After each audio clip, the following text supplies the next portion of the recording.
فبأي آلاء ربكما تكذبان؟ ڈرائیور میں انہوں نے مجھے خط بھیجا تھا مولانا الیاس صاحب رحمۃ اللہ علیہ. یہ پنجاب جب مرتد ہوا تھا پورا ہی پنجاب وہ ہو گیا تھا، گاؤں کے گاؤں، علاقے کے علاقے. اس وقت مولانا محمد الیاس صاحب رحمۃ اللہ علیہ بالکل مایوس ہو گئے تھے کہ امت تو ہاتھ سے گئی، اب یہاں رہ ہمارا تو یہاں رہنا، ہم تو امت ہی کی وجہ سے تھے. جیسے حضرت مدنی رحمۃ اللہ علیہ کو ان کے بھائی، بڑے بھائی جو مدینہ منورہ میں تھے اور تقریباً 1/3 مدینے کے مالک تھے اس وقت میں، زمینوں کے اور اس کے اعتبار سے بار بار لکھتے رہے اختلافات، ارتداد اور یہ سارا. تو حضرت مدنی رحمۃ اللہ علیہ ہم تو جہاں امت ہے وہاں ہے، ان کی وجہ سے. تو مولانا الیاس صاحب رحمۃ اللہ علیہ بہت تھی کہ آدمی کی جیب سے 5 روپے کا نوٹ گر جائے تو صبح سے شام تک میرے پیسے تسبیح پڑھتا ہے. امت حضور نے کیسے بنائی تھی،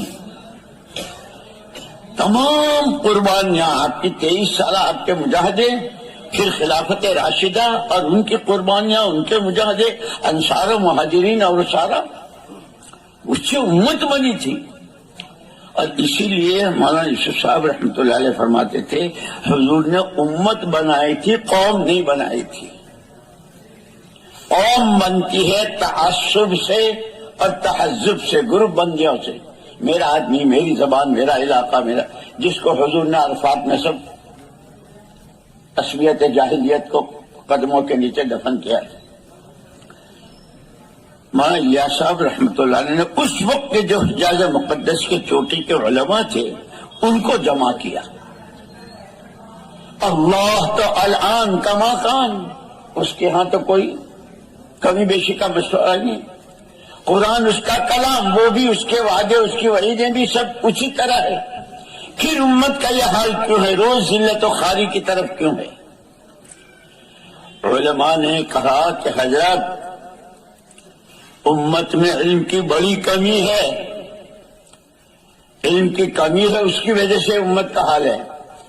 مولانا محمد یوسف صاحب، مولانا الیاس صاحب رحمۃ اللہ علیہ نے حضرات سے فرق کہا مجھے آپ کے جواب سے اتفاق نہیں ہے، علم تو بہت ہے. اور پھر مولانا الیاس صاحب رحمۃ اللہ نے فرمایا کہ ایک آیت کی کتنی تفسیریں ہیں، عبداللہ ابن عمر کی، عبداللہ ابن عباس کی، عبداللہ ابن مسعود کی، ایک ہی آیت کی. اور حدیث کہ ابھی طالب علم کی عبارت پوری نہیں ہوتی اس سے پہلے شیخ فرماتا ہے بچوں 42 قول ہیں، 45 قول ہیں. اچھا، اللہ کی شان، اس وقت میں میرے سامنے ایک تفسیر بھی تھی، میں خط پڑھا تھا، ایک تفسیر دیکھ رہا تھا، اس میں بحث چل رہی تھی گھوڑے نے لات ماری تو تاوان کس پر ہے. تو مولانا الیاس صاحب رحمۃ اللہ نے یہ فرمایا تھا کہ قرآن کی تو تفسیر ایسی ہے، حدیث کے لیے اتنے اقوال ہیں، اور مفتیان تو ایسے پیچھے کہ کوئی جزیہ نہیں چھوڑا، بلکہ یوں فرمایا بال کی کھال اور کھال کی بھی کھال نکال دی ہے.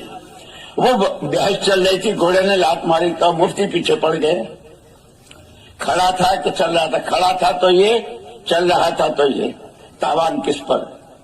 وہ اس کا مالک سوار تھا یا زمین پر تھا؟ سوار تھا تو یہ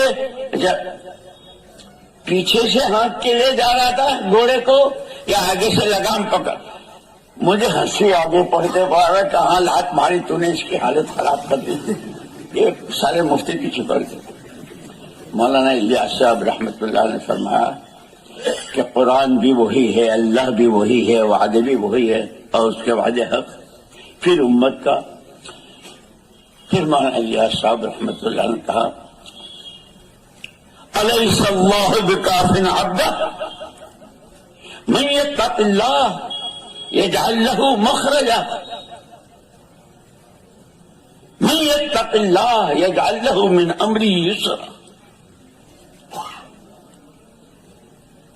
یہ قرآن میں ہے، لیکن کہ ہمارا یقین کے مسئلے میں ہم اتنے کمزور ہیں کہ ایک غیر متعلق آدمی، ایک عامی آدمی کو کوئی عامی آدمی کسی بات کا وعدہ کر دے. جیسے مولانا الیاس صاحب رحمۃ اللہ نے مثال دی کہ ایک لڑکا نوکری تلاش کر رہا ہے، یہاں گیا وہاں گیا، کہیں جگہ نہیں، مایوس ہوتے واپس جا رہا ہے. ایک آدمی نے آواز دی، او لڑکے، صبح کو ہمارے یہاں آ جانا، 8 بجے سے 5 بجے تک تجھے یہ کام کرنا ہے اور اتنا دوں گا. جان نہ پہچان نہ کوئی رشتے دار ہے نہ کبھی. اس آدمی کے کہنے پر اس لڑکے کا حال یہ ہے کہ ساری رات انتظار میں صبح کب ہو اور میں پہنچوں. مولانا الیاس صاحب نے ایک خود مثال دی، بارش ہو رہی ہے، بیمار ہے، نزلہ ہے، لیکن تمام حالات کا مقابلہ کرتا ہوا 8 بجے پہنچتا ہے اور دستخط کرتا ہے اس یقین کے ساتھ کہ میری حاضری پر میری آج کی تنخواہ تو طے ہو گئی. اور یہ سلسلہ مہینے بھر رہا تو اس مہینے کی تنخواہ سے گھر کے دال چاول کا انتظام ہو جائے گا. کوئی یعنی ایک آدمی کی بات پر اتنا یقین. ہم جو قرآن پڑھ رہے ہیں وہ تو اللہ کے وعدے ہیں، جس میں سارے علماء حیران رہ گئے، بہت ہو گئی. خیر اس کے بعد پھر حضرت کی جس طرح رہبری ہوئی اللہ کی طرف سے، حضور کی